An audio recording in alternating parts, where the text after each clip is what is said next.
कृष्णाय वासुदेवाय हरये परमात्मने प्रणतः क्लेशनाशाय गोविंदाय नमो नमः।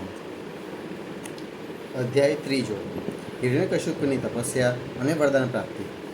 નારદજીએ કહ્યું, હે રાજન યુધિષ્ઠિર, હવે હિરણ્યકશ્યપીએ એવો વિચાર કર્યો કે હું અજર અને સમસ્ત સંસારનો એક છત્ર સમ્રાટ બની જાઉં, કે જેથી કોઈ મારી સામે શુદ્ધો ઊભા રહી શકે નહીં. આ માટે તે મંદરાચરની તળેટીમાં જઈને અત્યંત દારૂણ તપ કરવા લાગ્યો. ત્યાં તે હાથ ઊંચા રાખીને આકાશ તરફ જોતો રહીને પગના અંગૂઠાના બળ પર પૃથ્વી પર ઊભો રહી ગયો. તેની જટાઓ પ્રલયકાળના સૂર્યના કિરણો જેવી ચમકી રહી હતી. જ્યારે તે આ પ્રમાણે તપમાં સંલગ્ન થઈ ગયો ત્યારે દેવો પોતપોતાના સ્થાનો અને પદો પર ફરીથી પ્રતિષ્ઠિત થઈ ગયા. ઘણા દિવસો સુધી તપ કર્યા પછી તેની તપસ્યાનો અગ્નિ ધુમાડા સાથે તેના માથામાંથી નીકળવા લાગ્યો અને તે ચારે તરફ ફેલાઈ જઈને ઉપર નીચે તથા આજુબાજુમાં લોકોને બાળવા લાગ્યો. તેની જ્વાળાઓથી નદીઓ અને સમુદ્રો ઉકળવા લાગ્યા. દ્વીપો અને પર્વતો સહિત પૃથ્વી ડગમગવા લાગી. ગ્રહો અને તારા તૂટી તૂટીને નીચે પડવા લાગ્યા તથા જાણે કે દશે દિશાઓમાં આગ પ્રજ્વળી ઉઠી. હિરણ્યકશિપુની આ તપોમયી આગની જ્વાળાઓથી સ્વર્ગના દેવો પણ દાઝવા લાગ્યા. તેઓ ગભરાઈને સ્વર્ગમાંથી બ્રહ્મલોકમાં ગયા અને તેમણે બ્રહ્માજીને પ્રાર્થના કરી, હે દેવોના પણ આરાધ્ય જગતપતિ બ્રહ્માજી, અમે હિરણ્યકશ્યપીના તપની જ્વાળાથી બળી રહ્યા છીએ. અમે હવે સ્વર્ગમાં રહી શકીએ તેમ નથી. હે અનંત, હે સર્વાધ્યક્ષ, જો તમે યોગ્ય સમજો તો તમારી સેવા કરનારી પ્રજાનો નાશ થઈ જાય એ પહેલાં જ આ જ્વાળાનું શમન કરી દો. હે ભગવાન, તમે સર્વ કંઈ જાણો જ છો, તો પણ અમે પોતાના તરફથી તમને એ જણાવીએ છીએ કે આ કયા આશયથી ઘોર તપ કરી રહ્યો છે. સાંભળો, તેનો વિચાર છે કે જેમ બ્રહ્માજી પોતાના તપ અને યોગના પ્રભાવ થકી આ ચરાચર જગતનું સર્જન કરીને બધા લોકોથી ઉપર સત્યલોકમાં વિરાજે છે, તેવી જ રીતે હું પણ પોતાના ઉગ્ર તપ અને યોગના પ્રભાવ થકી તે જ પદ અને સ્થાન પ્રાપ્ત કરી લઈશ. કારણ કે સમય અસીમ છે અને આત્મા નિત્ય છે. એક જન્મમાં નહીં તો અનેક જન્મોમાં, એક યુગમાં નહીં તો અનેક યુગોમાં પોતાના તપોબળથી હું પાપ, પુણ્ય વગેરેના નિયમોને બદલી નાખીને આ સંસારમાં એવું ઉલટું સુલટું કરી દઈશ કે જેવું પહેલાં ક્યારેય હતું નહીં. વૈષ્ણવ વગેરે પદોની તો શી વિષાદ, કારણ કે કલ્પના અંતમાં તેમણે પણ કાળનો કોળિયો બનવું પડે છે. અમે સાંભળ્યું છે કે આવી હઠ લઈને તે ઘોર તપ કરવા મચી પડ્યો છે. તમે ત્રણેય લોકના સ્વામી છો, હવે તમે જે યોગ્ય સમજો તે કરો. હે બ્રહ્માજી, તમારું આ સર્વશ્રેષ્ઠ પરમેષ્ઠી પદ બ્રાહ્મણો અને ગાયોના સંવર્ધન, કલ્યાણ, વિભૂતિ, કુશળક્ષેમ અને વિજય માટે જ છે. જો આ પદ હિરણ્યકશ્યપુને હસ્તગત થઈ જશે તો સજ્જનો પર સંકટોના પહાડ તૂટી પડશે. હે યુધિષ્ઠિર, દેવોએ જ્યારે ભગવાન બ્રહ્માજીને આ પ્રમાણે નિવેદન કર્યું ત્યારે તેઓ ભૃગુ, દક્ષ વગેરે પ્રજાપતિઓની સાથે હિરણ્યકશિપુના આશ્રમ પર ગયા.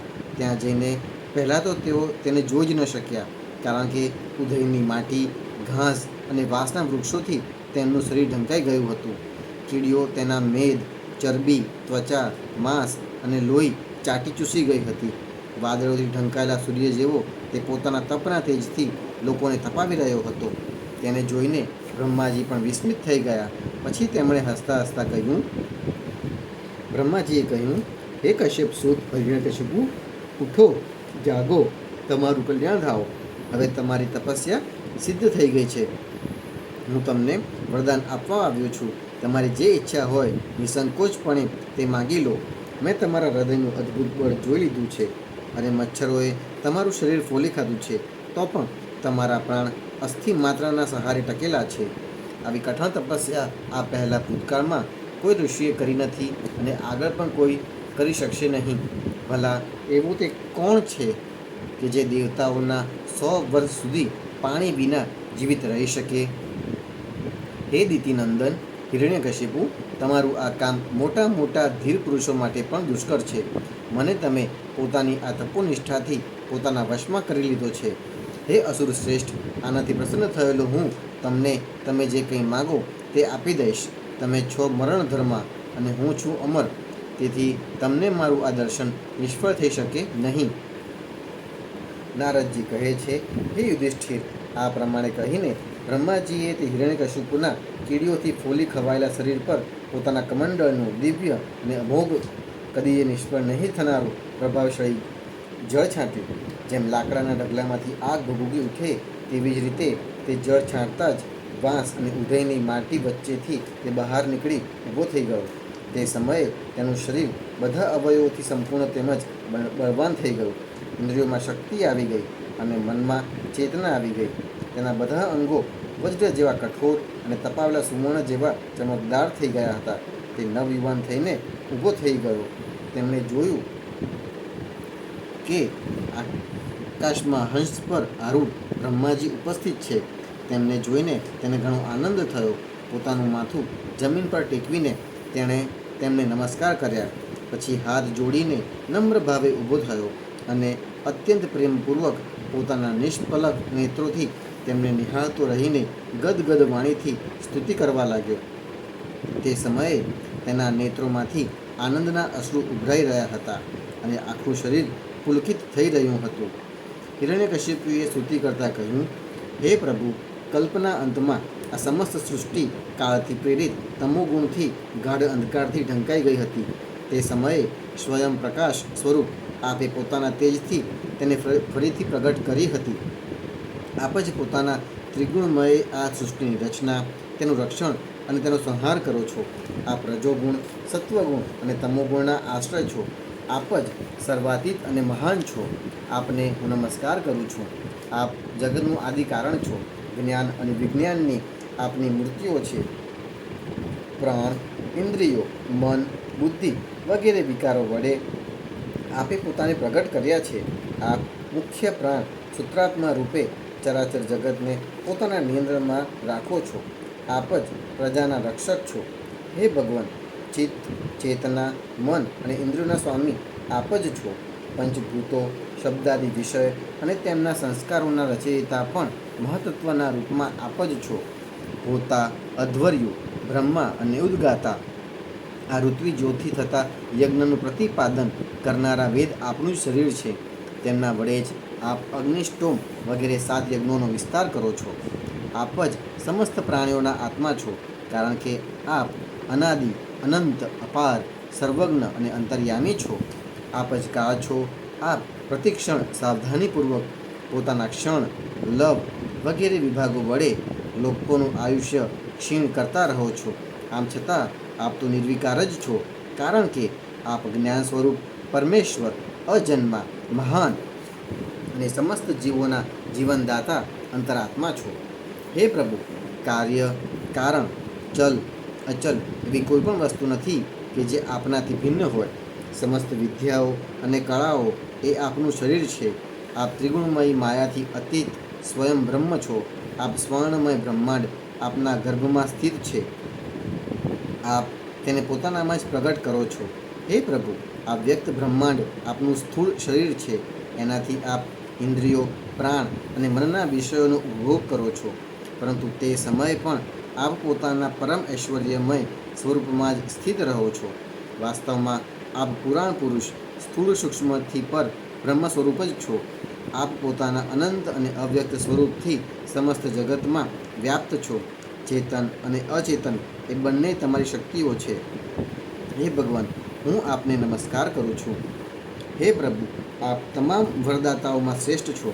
આપ જો મને અભિષ્ટ વરદાન આપવા ઈચ્છો છો તો એવું વરદાન આપો કે આપે સર્જેલા કોઈ પણ પ્રાણીથી, ભલે તે મનુષ્ય હોય કે પશુ, પ્રાણી હોય કે અપ્રાણી, દેવ હોય કે દૈત્ય અથવા નાગ હોય, કોઈનાથી પણ મારું મૃત્યુ ન થાય.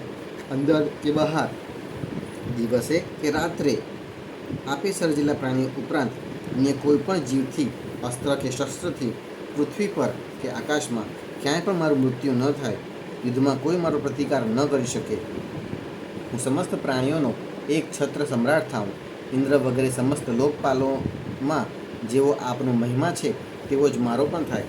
તપસ્વીઓ અને યોગીઓને જે ઐશ્વર્ય પ્રાપ્ત થયું છે તે જ મને પણ પ્રાપ્ત થાય. અધ્યાય 4. હિરણ્યકશિપુના અત્યાચારોનું અને પ્રહલાદના ગુણોનું વર્ણન. નારદજી કહે છે, હે યુધિષ્ઠિર, હિરણ્યકશ્યપુએ બ્રહ્માજી પાસેથી જ્યારે આ પ્રકારના અત્યંત દુર્લભ વરદાન માગ્યા ત્યારે તેમણે તેની તપસ્યાથી પ્રસન્ન થવાને કારણે તેને તે વરદાન આપી દીધા. બ્રહ્માજીએ કહ્યું, હે તાત, તમે મારી પાસેથી જે વરદાન માગી રહ્યા છો તે જીવો માટે ઘણા દુર્લભ છે, પરંતુ દુર્લભ હોવા છતાં પણ હું તમને તે બધા જ વરદાન આપી દઉં છું. નારદજી યુધિષ્ઠિરને કહે છે, બ્રહ્માજીના વરદાન ક્યારેય અસત્ય થતા નથી. તેઓ સમર્થ તેમજ ભગવદ્રૂપ છે. વરદાન મળી ગયા પછી હિરણ્યકશ્યપુએ તેમની પૂજા કરી. ત્યાર પછી પ્રજાપતિઓએ કરેલી પોતાની સ્તુતિ સાંભળતા તેઓ પોતાના લોકમાં સીધાવી ગયા. બ્રહ્માજી પાસેથી વરદાન પ્રાપ્ત કરવાથી હિરણ્યકશ્યપુનું શરીર સુવર્ણ જેવું કાંતિમાન અને હૃષ્ટપૃષ્ટ થઈ ગયું. પછી તે પોતાના ભાઈના મૃત્યુને યાદ કરીને ભગવાન સાથે દ્વેષ કરવા લાગ્યો. તે મહાદૈત્યે સમસ્ત દિશાઓ, ત્રણેય લોક તથા દેવો, અસુરો, નરપતિઓ, ગંધર્વો, ગરુડો, સર્પો, સિદ્ધો, ચારણો, વિદ્યાધરો, ઋષિઓ, પિતૃઓના અધિપતિ, મનુ, યક્ષો, રાક્ષસો, પિશાચરાજ, પ્રેત, ભૂતપતિ તેમજ સમસ્ત પ્રાણીઓના રાજાઓને જીતી લઈને પોતાના વશમાં કરી લીધા, ત્યાં સુધી કે તે વિશ્વ વિજયી દૈત્યે લોકપાલોની શક્તિ અને તેમના સ્થાન પણ પડાવી લીધા. હવે તે નંદનવન વગેરે દિવ્ય ઉદ્યાનોના સૌંદર્યથી યુક્ત સ્વર્ગમાં રહેવા લાગ્યો. સ્વયં વિશ્વકર્માજીએ બનાવેલું ઇન્દ્રનું ભવન તેનું નિવાસ સ્થાન હતું. તે ભવનમાં ત્રણેય લોકનું સૌંદર્ય મૂર્તિમંત થઈને નિવાસ કરતું હતું. તે ભવન બધા પ્રકારની સંપત્તિઓથી સંપન્ન હતું. તે ભવનમાં પરવાળાની સીડીઓ, પન્નાની ફરસ, સ્ફટિકમયની દિવાલો, વૈદુર્યમયના સ્તંભ અને માણેકની બેઠકો હતી. રંગબેરંગી ચંદરવા હતા. દૂધના ફીણ જેવી સ્વચ્છ શુભ્ર શૈયાઓ શોભી રહી હતી કે જેમના પર મોતીઓની ઝાલરો હતી.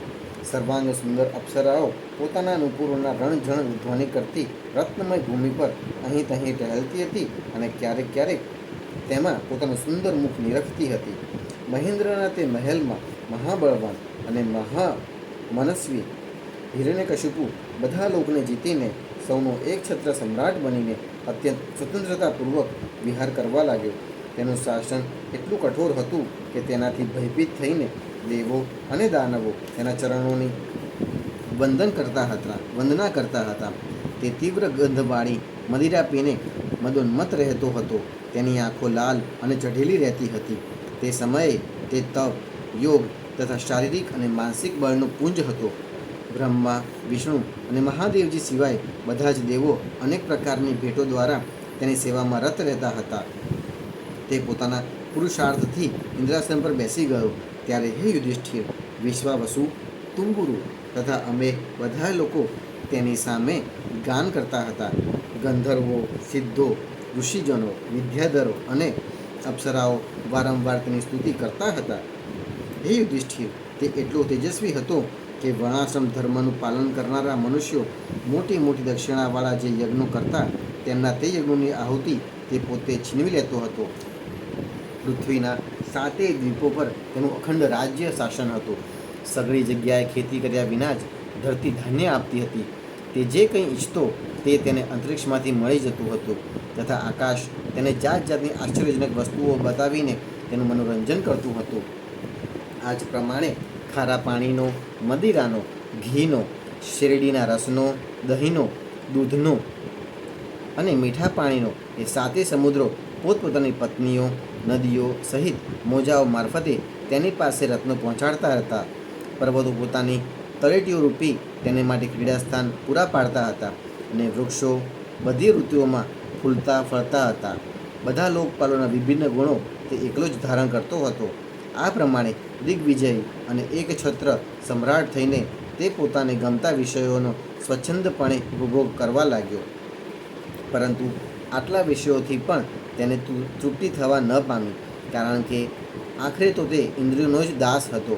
તે આવા રૂપે પણ ભગવાનનો જ પાર્ષદ હતો કે જેને સનકાદી ઋષિઓએ શાપ આપ્યો હતો. તે ઐશ્વર્યને કારણે મદોન્મત્ત થઈ ગયો હતો અને ઘમંડથી છકી જઈને શાસ્ત્રોની મર્યાદાઓનું ઉલ્લંઘન કરી રહ્યો હતો. જોતજોતામાં તેના જીવનનો ઘણો બધો સમય વીતી ગયો. તેના કઠોર શાસનને લીધે બધા લોક અને લોકપાલો ગભરાઈ ગયા અને જ્યારે તેમને બીજે ક્યાંય કોઈનો આશ્રય મળ્યો નહીં ત્યારે તેમણે ભગવાનનું શરણ લીધું. જ્યાં શરૂઆતમાં જગદીશ્વર શ્રીહરિ નિવાસ કરે છે અને જેને પામ્યા પછી શાંત અને નિર્મળ સંન્યાસી મહાત્માઓ સંસારમાં ફરી પાછા આવતા નથી, તે ભગવાનના પરમધામને અમે નમસ્કાર કરીએ છીએ. આવા ભાવથી પોતાની ઇન્દ્રિયોને સંયત અને પોતાના મનને સમાહિત કરીને તે સૌએ ખાવા પીવાનું અને નિંદ્રાનો ત્યાગ કરીને નિર્મળ હૃદયથી ભગવાનની આરાધના કરી. એક દિવસે તેમને મેઘ સમાન ગંભીર આકાશવાણી સંભળાઈ. તેના ધ્વનિથી દિશાઓ ગુંજી ઉઠી. સાધુજનોને અભય આપતી તે વાણી હતી: હે શ્રેષ્ઠ દેવતાઓ, ડરો નહીં, તમારા સર્વેનું કલ્યાણ થાઓ. મારું દર્શન થવાથી પ્રાણીઓને પરમ કલ્યાણની પ્રાપ્તિ થઈ જાય છે. આ અધમ દૈત્યની દુષ્ટતાને હું પહેલાંથી જાણું છું. હું તેને ખતમ કરી દઈશ, પરંતુ હમણાં તો તમે થોડા દિવસો સુધી યોગ્ય સમય આવવાની રાહ જુઓ. કોઈ પણ વ્યક્તિ જ્યારે દેવો, વેદ, ગાયો, બ્રાહ્મણો, સાધુઓ, ધર્મ અને મારી સાથે દ્વેષ કરવા લાગે છે, ત્યારે તેનો સત્વરે વિનાશ થઈ જાય છે. આ હિરણ્યકશિપુ જ્યારે પોતાના વૈરભાવ રહિત શાંત સ્વભાવ અને મહાત્મા એવા તેના પુત્ર પ્રહલાદ સાથે દ્રોહ કરશે, તેનું અનિષ્ટ કરવા જ ઈચ્છશે, ત્યારે ભલેને વરદાનને કારણે આ શક્તિ સંપન્ન રહ્યો, હું તેનો વધ કરી નાખીશ. નારદજી કહે છે, સર્વેના હૃદયમાં જ્ઞાનનો સંચાર કરનારા ભગવાને જ્યારે દેવોને આકાશવાણી દ્વારા આ પ્રમાણે આદેશ આપ્યો, ત્યારે તે દેવો તેમને પ્રણામ કરીને પાછા આવી ગયા. તેમનો બધો ઉદ્વેગ ચાલ્યો ગયો અને તેમને એવું લાગ્યું કે હિરણ્યકશિપુ હવે મરેલો જ છે. હે યુધિષ્ઠિર, દૈત્યરાજ હિરણ્યકશિપુને અત્યંત વિલક્ષણ 4 પુત્રો હતા. તેમાંના પ્રહલાદજી આમ તો સૌથી નાના હતા, પણ ગુણોમાં સૌથી મોટા હતા. તેઓ મહાન ઉપાસક, ભગવદ્ ભક્ત હતા. તેઓ બ્રાહ્મણ ભક્ત, સૌમ્ય સ્વભાવવાળા, સત્ય પ્રતિજ્ઞ અને જીતેન્દ્રિય હતા તથા તેઓ સઘળા પ્રાણીઓ સાથે પોતાના જેવો જ સમતાનો વ્યવહાર કરતા હતા અને સૌના એકમાત્ર પ્રિય અને શ્રેષ્ઠ સુહૃદ હતા. તેઓ વડીલોના ચરણોમાં સેવકની જેમ નમેલા રહેતા હતા. દીનજનો પર પિતૃવત પ્રેમ રાખતા હતા. સમવયસ્કો સાથે ભાતૃવત પ્રેમ કરતા હતા અને ગુરુજનો પ્રત્યે ભગવદ્ ભાવ રાખતા હતા. વિદ્યા, ધન, સૌંદર્ય અને કુલીનતા સંસ્કારોથી સંપન્ન હોવા છતાં ઘમંડ અને હઠ તેમને સ્પર્શી શક્યા ન હતા. મોટા દુઃખોમાં પણ તેઓ જરા સરખાઈ ગભરાતા ન હતા. લોક અને પરલોકના વિષયોને તેમણે સાંભળ્યા અને જોયા તો ઘણા હતા, પણ તેઓ તેમને સારહીન અને મિથ્યા સમજતા હતા અને તેથી તેમના મનમાં કોઈ પણ વસ્તુની લાલસા, સ્પૃહા ન હતી. ઇન્દ્રિયો, પ્રાણ, શરીર અને મન તેમને વશ હતા. તેમના ચિત્તમાં ક્યારેય કોઈ પણ પ્રકારની કામના થતી ન હતી. જન્મે અસુર હોવા છતાં પણ તેમનામાં આસુરી સંપદા લેશ માત્ર પણ ન હતી. જેમ ભગવાનના ગુણ અનંત છે, તેવી જ રીતે પ્રહલાદજીના ગુણોની પણ કોઈ સીમા ન હતી. મહાત્માઓ હંમેશા તેમના તે ગુણોનું વર્ણન કરતા રહ્યા છે અને તેમને અપનાવતા રહ્યા છે, અને તેમ છતાં તેમનામાં આ બધા ગુણો શાશ્વત છે. હે રાજન, આમ તો દેવો એમના શત્રુ ગણાય, પણ તેમ છતાં ભક્તોનું ચરિત્ર સાંભળવા જ્યારે તેમની સભા થાય, ત્યારે તેઓ તે અન્ય ભક્તોને પ્રહલાદજી જેવા કહીને તેમનું સન્માન કરે છે. તો પછી તમારા જેવા અજાત શત્રુ ભગવદ્ ભક્તો તેમનો આદર કરે, એમાં શું આશ્ચર્ય છે? તેમના મહિમાનું વર્ણન કરવા માટે અગણિત ગુણો કહેવા કે સાંભળવાની જરૂર નથી. તેમનો કેવળ એક જ ગુણ, ભગવાન શ્રી વાસુદેવના ચરણોમાં સ્વાભાવિક જન્મજાત પ્રેમ, એ તેમના મહિમાને પ્રગટ કરવા માટે પર્યાપ્ત છે. પ્રહલાદજી બાળપણમાં જ રમતગમત છોડી દઈને ભગવાનના ધ્યાનમાં જડવત અચળપણે તન્મય બની જતા હતા. ભગવાન શ્રી કૃષ્ણના અનુગ્રહરૂપ ગ્રહે તેમના હૃદયને એવી રીતે આકર્ષી લીધું હતું કે તેમને સંસારનું કોઈ સાનભાન રહેતું ન હતું. તેમને એવું લાગતું હતું કે ભગવાન મને પોતાના ખોળામાં લઈને આ લીંગી રહ્યા છે. તેથી તેમને સૂતા, બેસતા, ખાતા, પીતા, હાલતા, ચાલતા અને વાતો કરતી વખતે પણ તે બાબતનું બિલકુલ ધ્યાન રહેતું નહીં. ક્યારેક ક્યારેક ભગવાન મને છોડીને જતા રહ્યા એવી ભાવનામાં તેમનું હૃદય એટલું નિમગ્ન બની જતું કે તેઓ જોર જોરથી રડવા લાગતા હતા. ક્યારેક વળી મનોમન તેમને પોતાની સામે જ જોઈને આનંદના ઉદ્વેગથી ખિલખિલ હસવા લાગતા હતા. ક્યારેક તેમના ધ્યાનના મધુર આનંદનો અનુભવ કરીને મોટેથી ગાવા લાગતા હતા. તેઓ ક્યારેક ઉત્સુક બની જઈને બેસુરું કલ્પાંત કરતા હતા, ક્યારેક લોકલાજ છોડીને પ્રેમમાં છકી જઈને નાચવા પણ લાગતા હતા. ક્યારેક તેમની લીલાના ચિંતનમાં એટલા તલ્લીન થઈ જતા હતા કે તેમને ખુદ પોતાનું પણ સ્મરણ રહેતું નહીં અને તેમનું જ અનુકરણ કરવા મંડી પડતા.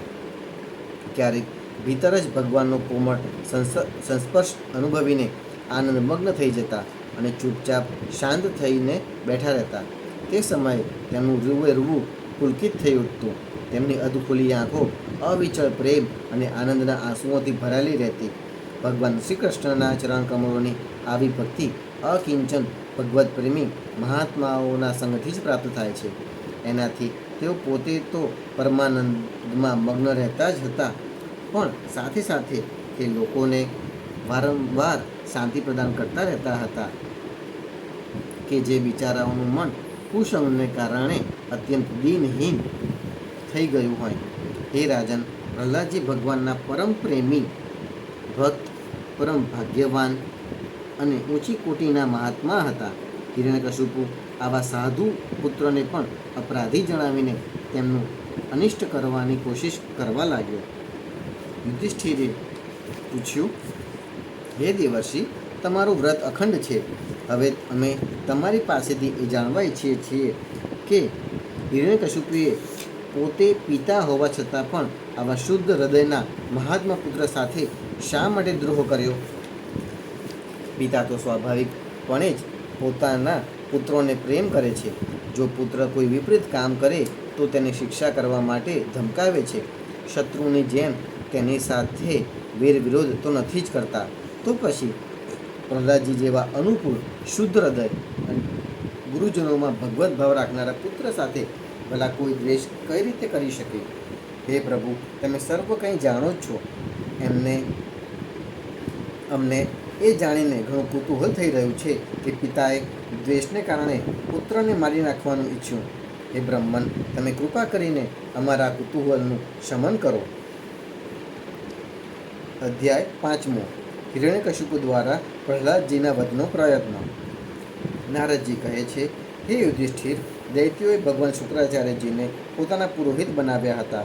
તેમને 2 પુત્રો હતા, શંડ અને અમર્ક. તે બંને રાજમહેલની પાસે જ રહીને હિરણ્યકશિપુએ મોકલેલા નીતિ નિપુણ બાળક પ્રહલાદને અને અન્ય દૈત્ય બાળકોને રાજનીતિ, અર્થનીતિ વગેરે ભણાવતા હતા. પ્રહલાદજી ગુરુજીએ ભણાવેલો પાઠ સાંભળી લેતા હતા અને તેને જેમનો તેમ યથાતથ તેમને કહી સંભળાવતા હતા. પરંતુ તેમને સારો લાગતો ન હતો, કારણ કે તે પાઠમાં મૂળ આગ્રહ હતો અસત વસ્તુનો. હે યુધિષ્ઠિર, એક દિવસ હિરણ્યકશિપુએ પોતાના પુત્ર પ્રહલાદને અત્યંત પ્રેમપૂર્વક ખોળામાં બેસાડીને પૂછ્યું, બેટા, બતાવ તો ખરો, તને કઈ વાત સારી લાગે છે?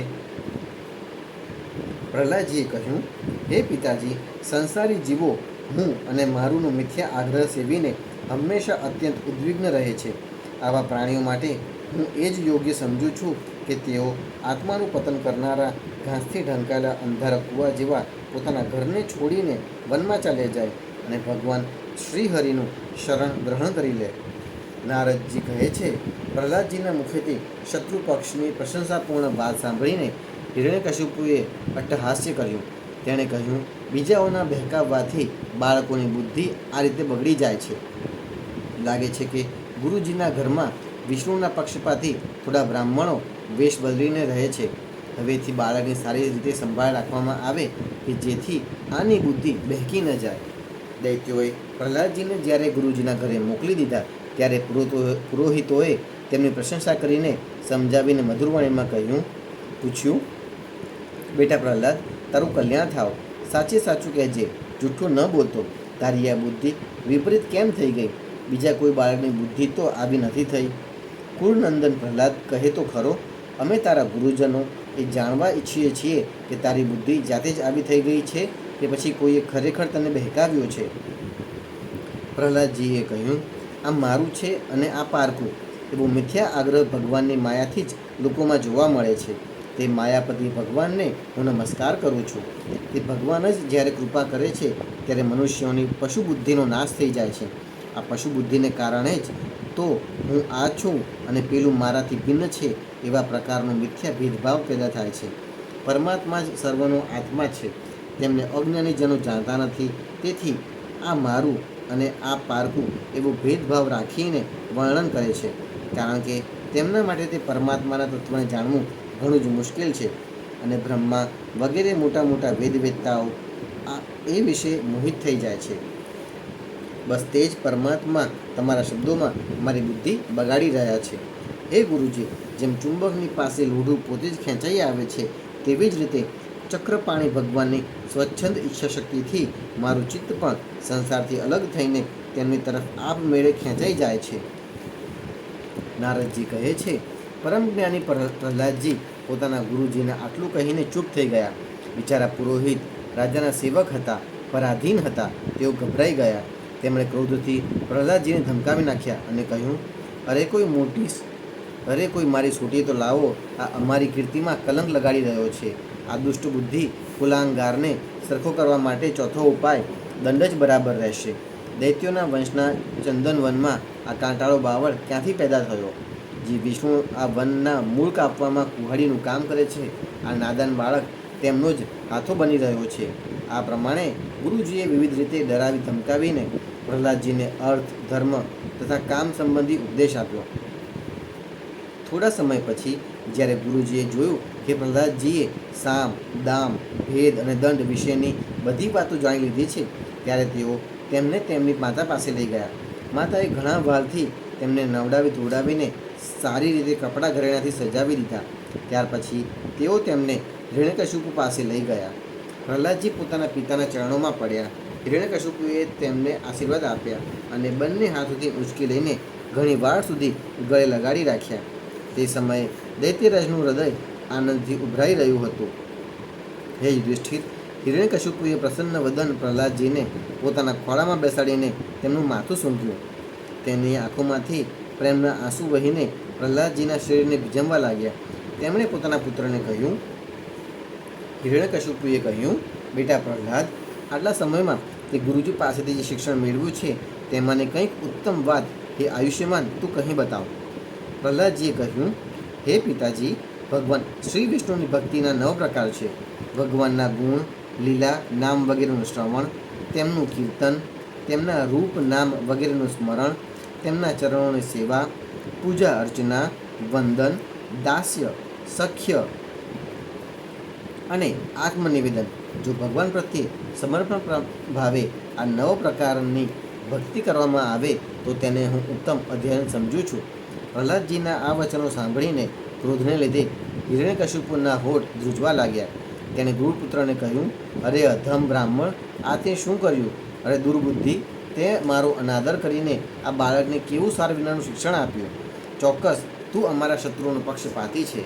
સંસારમાં એવા દુષ્ટોની કમી નથી કે જેઓ મિત્રતાના વેશમાં છાનામાના શત્રુનું કામ કરે છે, પરંતુ છેવટે તેમની પોલ બરાબર એવી રીતે ખુલી જાય છે કે જેમ છુપાઈને પાપ કરનારાઓનું પાપ સમય આવીએ રોગરૂપે પ્રગટીને તેની પોલ ખોલી નાખે છે.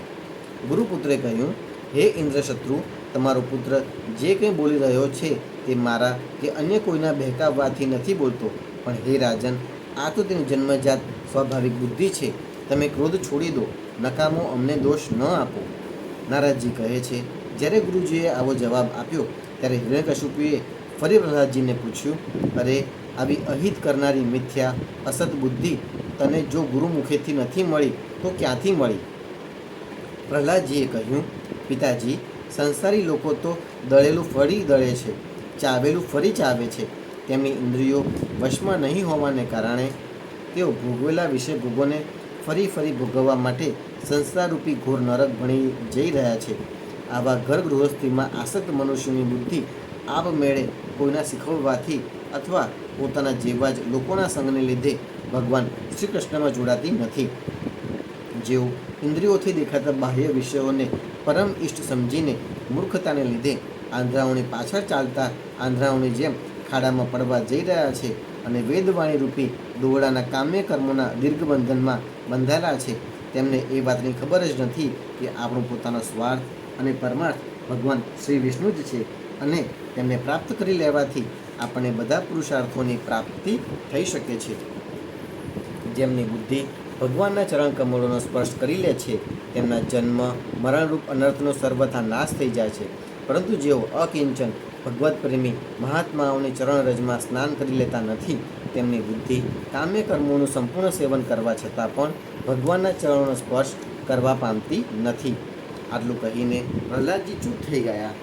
ક્રોધના આવેશથી આંધળા થયેલા હિરણ્યકશિપુએ તેમને પોતાના ખોળામાંથી ઊંચકીને જમીન પર ફેંકી દીધા. તે પ્રહલાદજીનું કહેવું સહી શક્યો નહીં. રોષને લીધે તેની આંખો લાલ થઈ ગઈ અને તે બોલ્યો, દૈત્યો, આને અહીંથી બહાર લઈ જાઓ અને તરત જ મારી નાખો. આ મારી નાખવાને જ લાયક છે.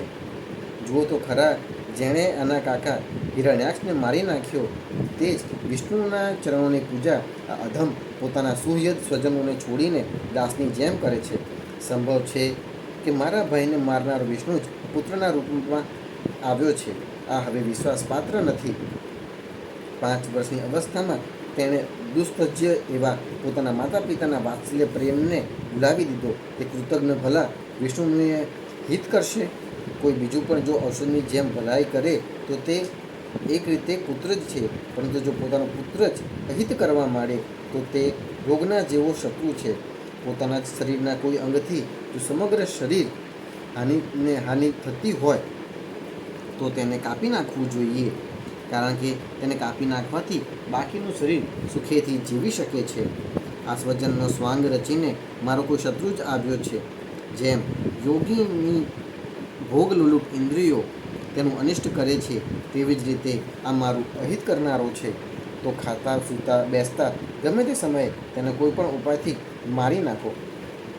જ્યારે હિરણ્યકશિપુએ દૈત્યોને આ પ્રમાણે આદેશ કર્યો ત્યારે તે તીક્ષ્ણ દાંતવાળા વિકરાળ મોઢાવાળા લાલ લાલ દાઢી મૂછ અને વાળવાળા દૈત્યો હાથમાં ત્રિશૂળ લઈને મારો કાપો એમ જોરશોરથી બૂમો પાડવા લાગ્યા. પ્રહલાદજી તો ચૂપચાપ બેઠેલા હતા અને દૈત્યો તેમના બધા મર્મ સ્થાનો પર શૂળથી ઘા કરતા હતા. તે સમયે પ્રહલાદજીનું ચિત્ત તે પરમાત્મામાં જોડાયેલું હતું કે જેઓ મન વાણી થકી અગોચર સર્વના આત્મા સમસ્ત શક્તિઓના આધાર અને પરબ્રહ્મ છે. તેથી તે દૈત્યોના તમામ પ્રહારો બરાબર એવી જ રીતે નિષ્ફળ ગયા કે જેમ ભાગ્ય વિહોણાઓના મોટા મોટા પ્રયાસ વ્યર્થ થઈ જાય છે. હે યુધિષ્ઠિર, જ્યારે સૂળોના પ્રહારોથી પ્રહલાદના શરીરને કશી અસર થઈ નહીં ત્યારે હિરણ્યકશિપુને ભારે શંકા થઈ. પછી તો તેણે પ્રહલાદજીને મારી નાખવા માટે હઠપૂર્વક જાત જાતના ઉપાય કર્યા. તેણે તેમને મોટા મોટા માતેલા હાથીઓ નીચે કચડાવ્યા, ઝેરી સાપોના દંશ દેવડાવ્યા, પુરોહિતો પાસે કૃત્ય રાક્ષસી પેદા કરાવી પર્વતની ટોચ પરથી નીચે ગબડાવ્યા, સમરાસુર પાસે અનેક પ્રકારની માયાના પ્રયોગ કરાવ્યા, અંધારી કુરડીમાં પૂરી રખાવ્યા, ઝેર પીવડાવ્યું અને ખાવાનું બંધ કરાવી દીધું. વારંવાર ઠંડી હિમ જગ્યામાં ભભૂકતી આગમાં અને ઊંડા સમુદ્રમાં નાખીને ઉપરથી પર્વત નીચે દબાવી દીધા, પરંતુ એમાંનો કોઈ પણ ઉપાય તે નિષ્પાપ પ્રહલાદને કશી હાનિ પહોંચાડી શક્યો નહીં. ત્યારે પોતાની લાચારી જોઈને હિરણ્યકશિપુ ચિંતાતુર થયો. તેને પ્રહલાદજીને મારી નાખવાનો અન્ય કોઈ ઉપાય હવે સૂચતો ન હતો. તેણે વિચાર્યું, આને મેં ઘણું બધું ખરું ખોટું કહ્યું અને મારી નાખવા ઘણા બધા ઉપાય કર્યા, પણ આ મારા દ્રોહ અને દુષ્ટ વ્યવહારોથી કોઈની મદદ વિના પોતાના જ પ્રભાવને લીધે બચતો રહ્યો. આ છે તો બાળક, પણ સમજદાર છે અને મારી પાસે નિશંક ભાવે જ રહે છે. જે હોય તે, પણ આનામાં કશું સામર્થ્ય જરૂર છે.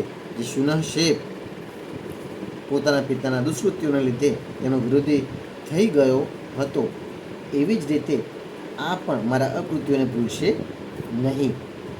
નથી તો કોઈ આનાથી બીતો, નથી તો તેનું મોત થતું. આનું બળ અથાગ છે. મને લાગે છે કે આનો વિરોધ કરવાથી ક્યાંક મારું મૃત્યુ ન થઈ જાય. આ પ્રમાણે વિચાર કરતાં કરતાં તે ઉદાસ થઈ ગયો. શુક્રાચાર્યના પુત્રો શંડ અને અમરકે જ્યારે જોયું કે હિરણ્યકશિપુ મોં નીચું કરીને બેઠો છે, ત્યારે તેમણે એકાંતમાં લઈ જઈને આ વાત કહી. હે સ્વામી, તમે એકલાએ જ ત્રણેય લોકને જીતી લીધા છે. તમારા દ્વારા ભ્રમત્રાસા કરવા માત્રથી જ બધા લોકપાલો કંપી ઉઠે છે. અમારી દ્રષ્ટિએ તો તમારે માટે ચિંતાની કોઈ વાત નથી. અરે બાળકોમાં ન ગુણબુદ્ધિ હોય છે કે ન દોષ બુદ્ધિ, આ તો બાળકોનો ખેલ છે, તેમાં તમારે આટલું વિચારવાની જરૂર ક્યાં છે? અમારા પિતા શુક્રાચાર્યજી જ્યાં સુધી આવે નહીં ત્યાં સુધી આ ડરી જઈને નાસી ન જાય એ માટે આને વરુણના પાશમાં બાંધી દો. મોટે ભાગે એવું થાય છે કે અવસ્થાની સાથે જ તથા ગુરુજનોની સેવા કરવાથી બુદ્ધિ સુધરી જાય છે. હિરણ્યકશિપુએ ભલે એમ કહીને ગુરુપુત્રોની સલાહ સ્વીકારી લીધી અને તે ધર્મનો ઉપદેશ કરવો જોઈએ કે જેમનું પાલન ગૃહસ્થીઓ રાજાઓ કરતા હોય છે. એ રાજન ત્યારબાદ પુરોહિત પ્રહલાદજીને લઈને પાઠશાળામાં ગયા અને તેમને ક્રમશઃ ધર્મ, અર્થ અને કામ આ 3 પુરુષાર્થોનું શિક્ષણ આપવા લાગ્યા. પ્રહલાદજી ત્યાં અત્યંત નમ્ર સેવકની જેમ રહેતા હતા. જોકે ગુરુઓનું તે શિક્ષણ પ્રહલાદજીને સારું લાગ્યું નહીં, કારણ કે ગુરુજી તેમને માત્ર અર્થ, ધર્મ અને કામનું જ શિક્ષણ આપતા હતા. આ શિક્ષણ તો માત્ર તે લોકો માટે જ છે કે જેઓ રાગ, દ્વેષ વગેરે દ્વંદ્વોમાં અને વિષય ભોગોમાં રસ લઈ રહ્યા હોય છે. એક દિવસ ગુરુજી ગૃહસ્થીના કામે ક્યાંક બહાર ગયા હતા. રજા મળી જવાને કારણે સમવયસ્ક બાળકોએ પ્રહલાદજીને રમવા માટે બોલાવ્યા. પ્રહલાદજી પરમ જ્ઞાની હતા. બાળકોનો પ્રેમ જોઈને તેમણે તેમને ઘણી મધુર વાણીથી પોકારીને પોતાની પાસે બોલાવી લીધા. તેમનાથી તેમની જન્મ મરણની ગતિ પણ અજાણી ન હતી. તેમના પર કૃપા કરીને જાણે હસી રહ્યા હોય એમ તેમને ઉપદેશ કરવા લાગ્યા. હે યુધિષ્ઠિર, તે બધા હજી તો બાળક જ હતા. તેથી રાગ, દ્વેષ પરાયણ વિષયભોગી પુરુષોના ઉપદેશોથી અને કાર્યોથી તેમની બુદ્ધિ હજી દૂષિત થઈ ન હતી. આને લીધે અને પ્રહલાદજી પ્રત્યેના આદરભાવ હોવાને લીધે તે બધાએ રમવાની પોતાની બધી વસ્તુઓ છોડી દીધી તથા પ્રહલાદજી પાસે જઈને તેમની ચારે બાજુએ બેસી અને તેમના ઉપદેશમાં મન પરોવીને પ્રેમપૂર્વક તેમની તરફ અનિમેષ જોતા રહ્યા. ભગવાનના પરમ પ્રેમી ભક્ત પ્રહલાદજીનું હૃદય તેમના પ્રત્યે કરુણા અને મૈત્રીના ભાવથી ભરાઈ ગયું અને તેઓ તેમને કહેવા લાગ્યા, કૃષ્ણાય વાસુદેવાય હરે પરમાત્મને પ્રણતઃ ક્લેશનાશાય ગોવિંદાય નમો નમઃ.